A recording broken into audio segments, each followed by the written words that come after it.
सर्वेभ्यः नमो नमः। अहम मोनिका तालियान। आज की वीडियो में हम अपनी कक्षा 6 की दिव्यम पुस्तक, जो हमारी व्याकरण की दिव्यम पुस्तक है, उसके प्रथम पाठ का अभ्यास कार्य करेंगे। इससे पहले वीडियो में मैं आपको ये पाठ समझा चुकी हूँ। आप अपनी उस वीडियो को भी देख लीजिए, क्योंकि जब हम अपने पाठ को पहले समझते हैं और उसके बाद उसका अभ्यास कार्य करते हैं तो वह हमें समझना आसान होता है। इसमें प्रश्न संख्या 1 है, विकल्पेभ्यः उचितम उत्तरम चित्वा रिक्त स्थानानि पूरयत। यहाँ पर आपसे कहा गया है कि विकल्पों से सही उत्तर चुनकर रिक्त स्थान पूरे कीजिए। यह एक इन्होंने बॉक्स बनाया हुआ है, उसमें कुछ प्रश्न है और उनके 3 विकल्प है। जो सही विकल्प है उसको मैंने चुनकर लिख भी दिया है और उसके सामने टिक भी किया हुआ है। पहला प्रश्न है, संस्कृते वर्ण संख्या भवति। संस्कृत में वर्णों की संख्या होती है तो 46 होती है। आप अपने पाठ को पढ़ चुके हैं, यदि नहीं पढ़ा है तो पहले वह वीडियो जरूर देख लें। अयोगवः भवतः। अयोगवः होते हैं 2 अंग और अह। इतेषु स्वरः अस्ति। इन सभी में स्वर है। तो का और अक्ष तो आपके व्यंजन है, ई इसमें स्वर है। स्वर व्यंजनानाम मेलनम भवति। स्वर और व्यंजनों का मेल होता है। यहाँ पर विकल्प में आप देखेंगे वर्ण संयोजनम, यह सही होगा। य र ल व भवति। जो य र ल व्यंजन है वह होते हैं आपके अंतस्थ व्यंजन। इस प्रकार यह आपका पहला प्रश्न हल हो जाएगा। प्रश्न संख्या 2 है, अधोलिखित वर्णेभ्यः स्वराणां व्यंजनानि च पृथक पृथक कृत्वा उचित स्तंभेषु लिखत। कहने का अर्थ है, जो यहाँ पर आपको एक हेल्प बॉक्स इन्होंने दिया है, उनमें से आपको स्वर और व्यंजनों को अलग अलग बॉक्स में लिखना है। वैसे तो यह कार्य मैंने किया है, आप चाहें तो इसको अपनी वीडियो को रोककर कर सकते हैं या फिर समझते हुए कर लीजिए। यदि आप पहले अपनी जो इस पाठ की वीडियो है उसको अच्छे से देखकर समझ लेते हैं, या आप अपनी व्याकरण की पुस्तक से पहले यह पाठ पढ़ लेंगे तो यह आपके लिए आसान होगा। जैसे स्वरः में आ, ई, ए, लृ, ओ, आ, औ, ई और उ, यह आपके स्वर हैं जो आपके यहाँ पर ही लिखे हुए थे, उनको मैंने अलग अलग करके लिखा है। ख, प, च, न, क, ट, श, स, ल और य। इस प्रकार ये आपके स्वर व्यंजन अलग हो जाएंगे। तीसरा प्रश्न है, अधोलिखितानां शब्दानां उदाहरण अनुसारम वर्ण विन्यासम कुरुत। नीचे जैसा आपको उदाहरण दिया गया है कि आपको अपने शब्द का वर्ण विन्यास होता है वर्णों को अलग अलग करके लिखना। जैसे इन्होंने गजहा का वर्ण विन्यास किया है, ग हलंत्य हो गया है क्योंकि यह व्यंजन है, इसमें आ स्वर मिला हुआ है। ज हलंत्य है और अह, आ आपका स्वर है और इसके साथ विसर्ग जो आपके व्यंजन में इस रूप में दिखाई देता है, अलग होकर वह आपके इस भाव में प्रकट हो जाएगा, क्योंकि यह आपका व्यंजन के साथ इस प्रकार दिखाई देता है, लेकिन जब यह हम इसका वर्ण विच्छेद करते हैं तो यह स्वर के साथ पूर्ण रूप में प्रतीत होता है। शेष आप आगे देखेंगे। आपका अगला शब्द है जिसका आपको वर्ण विच्छेद करना है, अश्वः। अश्वः में आप अपना अ मूल रूप से लिखेंगे, प्लस में श हलंत्य, क्योंकि यहाँ पर आधा श आपको दिखाई दे रहा है तो वह हलंत्य हो जाएगा, उसमें कोई भी आगे आप स्वर नहीं जोड़ेंगे। क्योंकि आप अपने पद में भी देख सकते हैं जो पहले से ही हलंत्य है, उसके बाद हम कोई भी स्वर उसमें नहीं जोड़ते, फिर वह हलंत्य हो जाएगा, उसमें अह आपका स्वर लग जाएगा, साथ में विसर्ग भी इसी में हो जाएंगे। गजह, ग आपका हलंत्य क्योंकि यह व्यंजन है, आ इसमें स्वर जुड़ा हुआ है, जा व्यंजन है तो यह हलंत्य हो जाएगा, आहा इसमें हो जाएगा। मूसकः में माँ हलंत्य, इसमें दीर्घ ऊ दिखाई दे रहा है। वैसे तो यह मात्रा के रूप में है क्योंकि जब हमारे स्वर व्यंजन के साथ प्रयोग होते हैं तो वो मात्रा के रूप में होते हैं, लेकिन जैसे ही हम उनका वर्ण विच्छेद करते हैं तो वो मूल रूप में हमें अलग से दिखाई देते हैं। तो यहाँ पर दीर्घ उ, उसके बाद प्लस में श हलंत्य आ, प्लस में का हलंत्य और आह, और मृगहा का माँ हलंत्य री, प्लस में गा, प्लस में आह। मयूरहा भी माँ हलंत्य है, क्योंकि इसमें कोई मात्रा दिखाई नहीं दे रही है तो आ स्वर लगा है, प्लस में या आपका हलंत्य दीर्घ उ प्लस रा हलंत्य प्लस में आह। इस प्रकार आप इनका वर्ण विच्छेद कर लीजिए। इनको करने के बाद आप अपने नाम का, अपने परिवार के सदस्यों का नाम भी एक बार वर्ण विच्छेद करके उस पर अभ्यास कर सकते हैं। प्रश्न संख्या 4 है, अधोलिखित वर्णानाम संयोजनम कृत्वा तेषां चित्रेण सह उचित मेलनम कुरुत। यहाँ पर कहा गया है कि जो वर्ण यहाँ पर आपके अलग हुए वर्ण हैं उनका संयोजन करना है, यानी उनको जोड़कर आपको एक शब्द या कहूँ पद बनाना है और उनका चित्रों के साथ मेल करना है। यह कार्य मैंने किया हुआ है। यहाँ पर वर्ण संयोजन होकर बनेगा अश्वः, इसका सर्पः, ये रसना, जननी, दीपकाः, नयनम, महिला और पुष्पम। आप इसको करना बहुत आसान है। जैसे यहाँ से हम आ लेंगे, उसके बाद जो आपका व्यंजन है वह यदि बिना स्वर के हैं तो आधे रूप में लिखेंगे, यदि उसके आगे कोई स्वर लगा हुआ है तो उस रूप से उसको पूर्ण करके या मात्रा के साथ लिखेंगे। तो यहाँ पर आगे स्वर नहीं है तो हम आधे रूप में लिखेंगे। वाह, अगला आपका व्यंजन है, यहाँ पर आप देखेंगे अ स्वर के साथ विसर्ग भी प्रयोग हुआ है तो हम इसको इसी रूप में करेंगे। आ इसको पूर्ण कर रहा है और विसर्ग आपके व्यंजन के साथ दिखाई देगा। मेल यहाँ पर देखिए, अश्वः होता है आपका घोड़ा, सर्पः सांप, रसना जीभ के लिए प्रयोग होता है, जननी माता, दीपकः दिए के लिए, नयनम आपकी आँख होती है, महिला यहाँ पर महिला का चित्र आप देख सकते हैं, पुष्पम फूल, और जो ये केला है कदली फलम हम इसको बोलते हैं। इसके लिए कोई भी पद यहाँ पर प्रयोग नहीं हुआ है तो ये मैंने कट कर दिया है। प्रश्न संख्या 5 है, अधोलिखितेषु वर्णेषु ऊष्म वर्णानां अंतस्थ वर्णानां च चित्वा उचित स्तंभेषु लिखत।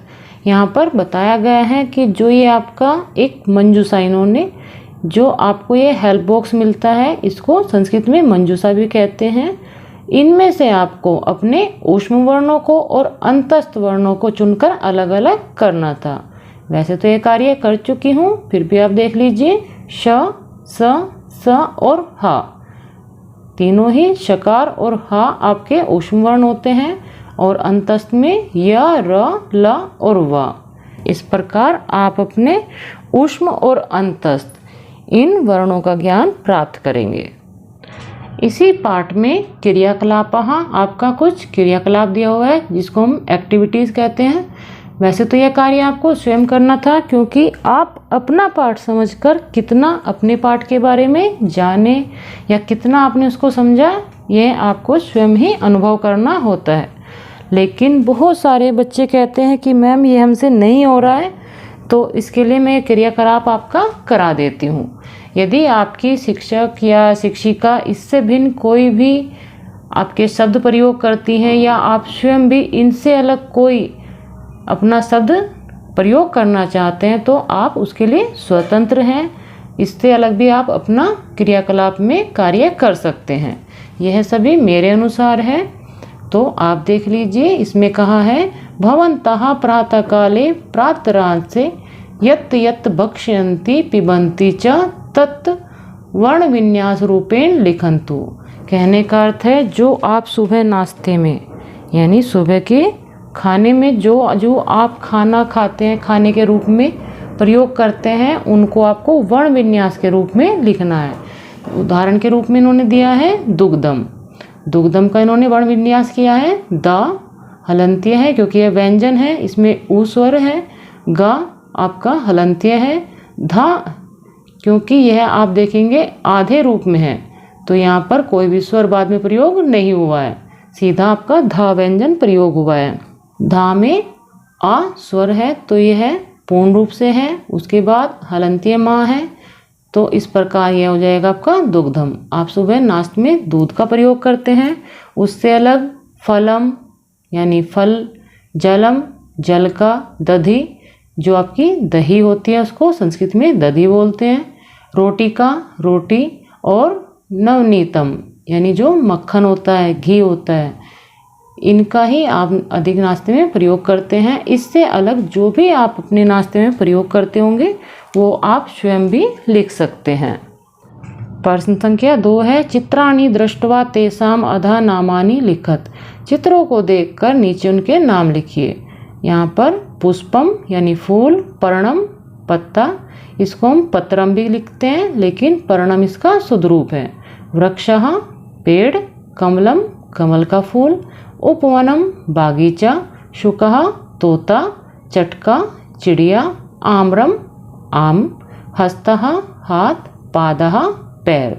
इस प्रकार चित्र के अनुसार मैंने इनकी संस्कृत यहाँ पर लिख दी है।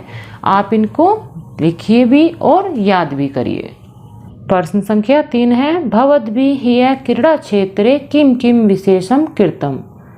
इसमें कहा गया है कि आपके द्वारा ह्यः यानी बीते हुए कल जो आप खेल के मैदान में आपने क्या क्या विशेष किया उस पर आपको परस्परम चर्चा कृत्वा तानि पदानि चिन्हित्वा यानी आ ई उ वर्णयुक्तानि सन्ति। उन पर आपको आपस में चर्चा करनी है और उस चर्चा में जो आपके आ ई और उ से युक्त वर्ण है उनको आपको लिखना है। ये तो आपका स्वयं का ही कार्य है, लेकिन आपकी हेल्प के लिए मैंने कुछ वर्ड यहाँ पर लिखे हैं। जैसे एक तो उन्होंने उदाहरण के रूप में दिया है उपवनम यानी बागीचा, आम्रम आम का फल, क्योंकि आज जो मौसम चल रहा है वो आप भी देखेंगे पेड़ों पर आम लगे हुए हैं। तो यदि आप कल बागीचे में घूमने जाएं या किसी खेल के मैदान में जाएं तो वहाँ पर आम का पेड़ सामान्य बात है। आकाशः जो आसमान है, आसंदः कुर्सियाँ, कंदुकः जो गेंद है इत्यादि। आप जो स्वयं चर्चा करेंगे उससे आगे आप अपने आप भी शब्द यहाँ पर लिख सकते हैं। स्वमूल्यांकनम यानी जो आपने क्या सीखा ये खुद का आपको एनालिसिस करना है, या आप इसको सेल्फ असेसमेंट भी कह सकते हैं। इसमें बताया गया है उदाहरण अनुसार उचित वर्णय रिक्त स्थानानि पूर्यत। जैसा उदाहरण में दिया गया है कमलम में आप देखेंगे इन्होंने माँ का रिक्त स्थान बना दिया था, फिर उसको पूर्ण कर दिया है। तो यहीं पर भी शेष जो आपका यहाँ पर जैसे शा आपका रिक्त स्थान था, रा आपका रिक्त स्थान था, ज हो गया आपका री, श और अह, ये सभी रिक्त स्थान में पहले ही पूर्ण कर चुकी हूँ। आप स्वयं अपना एनालिसिस कीजिए और यह कार्य पहले स्वयं करिए, उसके बाद फिर आप अपनी वीडियो से मिला सकते हैं, क्योंकि यह आपको खुद का आपने खुद कितना सीखा यह ज्ञान प्राप्त करना है। यहाँ पर मूल्यपरक प्रश्न जो आपने अपने पाठ को पढ़ने के बाद सीखा, जो आपको आपकी वैल्यू बेसिस क्वेश्चन है, यानी कि आपने क्या सीखा, कितना आपको समझ में आया, यह भी आपको स्वयं पर ही अनुभव करना है। वैसे तो यह कार्य आपकी हेल्प के लिए मैंने किया हुआ है, फिर भी आप इसको स्वयं करें। इसमें बताया गया है व्यंजनानाम उच्चारणे स्वर वर्णानाम सहायताया अनिवार्या अस्ति अनेन का शिक्षा प्राप्यते। व जैसे इन्होंने यदि आपने कोई शिक्षा प्राप्त तो आपने शिक्षा कर ली है, लेकिन यदि आपको वह सही लगता है या गलत लगता है उसके अनुसार आपको चिन्ह बनाना है। इसमें बताया गया है कि जो व्यंजनों के उच्चारण में स्वरों की सहायता अनिवार्य है, इस पाठ में आपने यही तो सीखा है कि जो हमारे व्यंजन होते हैं वो हलंतीय होते हैं, स्वर की सहायता से प्रयोग होते हैं, बोले जाते हैं। तो इससे आपने क्या शिक्षा प्राप्त की।